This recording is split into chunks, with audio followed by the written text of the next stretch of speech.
আলাইকুম। আশা করি সবাই ভালো আছেন, খুব সুস্থ আছেন, সুন্দর আছেন। গরম পড়ছে, সবাই একটু টেক কেয়ারে থাকবেন। প্রচুর গরম, হালকা পাতলা জিনিস খাবেন এই গরমের ভিতরে, যেগুলোতে আপনার গরম না লাগে, যেমন ডাঁটা, শাক, ডুমডুম, চিচিঙ্গা, ঢেঁড়স, করলা, এই টাইপের। প্রচুর গরম।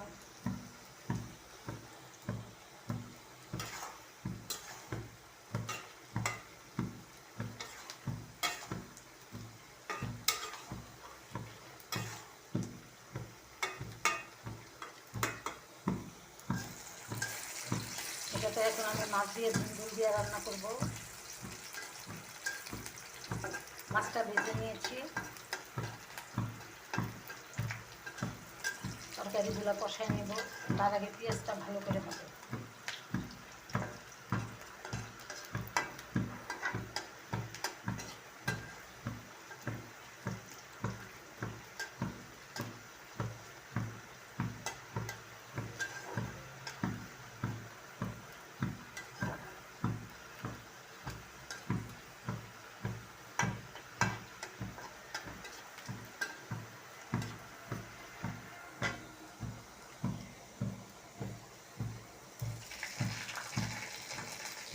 একটু করে মশলা দিয়ে দিলাম, পানি দিয়ে দিলাম।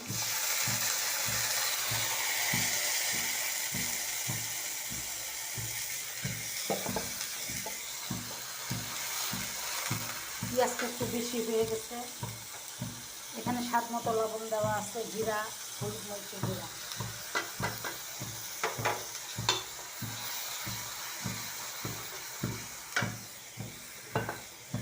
একটু পানি দিব।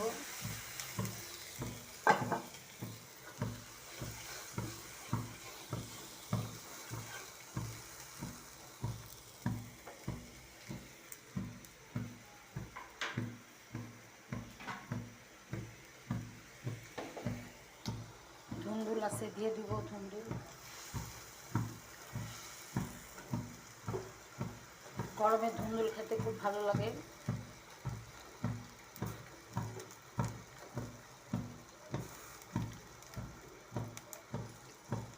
হালকা মশলা দিলেই হয়ে যায়, বেশি মশলা লাগে না, যেহেতু তরকারিটা একটু পানসা পানসা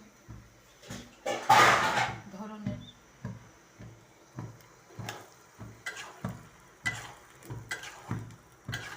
এটাতে বেশি মশলা দিলে তরকারিটা ভালো লাগবে না, মশলা একটু কমায় কমায় দিতে হবে,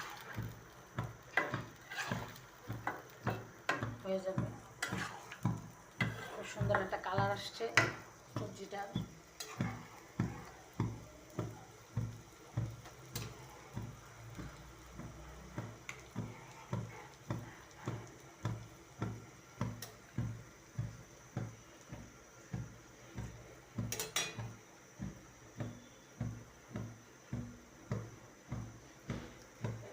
সবজিটা একটু হবে, তারপরে মাছটা দিব।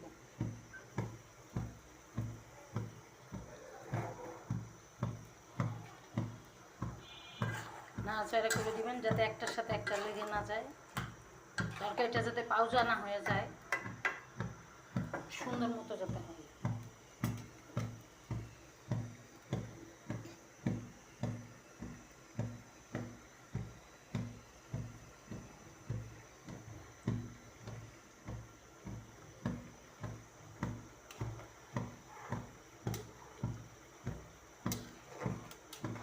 সবাই খুব ভালো থাকবেন, খুব সুস্থ থাকবেন, খুব সুন্দর থাকবেন।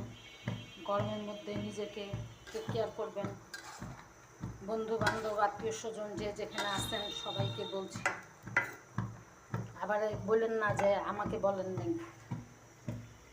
গরমের মধ্যে সুস্থ থাকাটা জরুরি, আর কিছু না।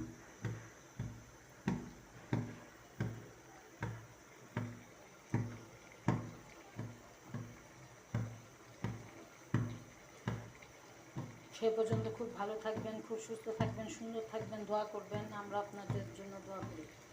আসসালামু আলাইকুম। রান্না হয়ে গেছে।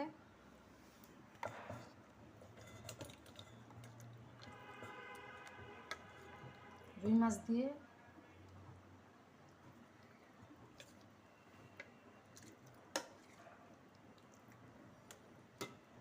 বড় বড় পিস রুই মাছ দিয়ে ধুন্দুল রান্না করতাম।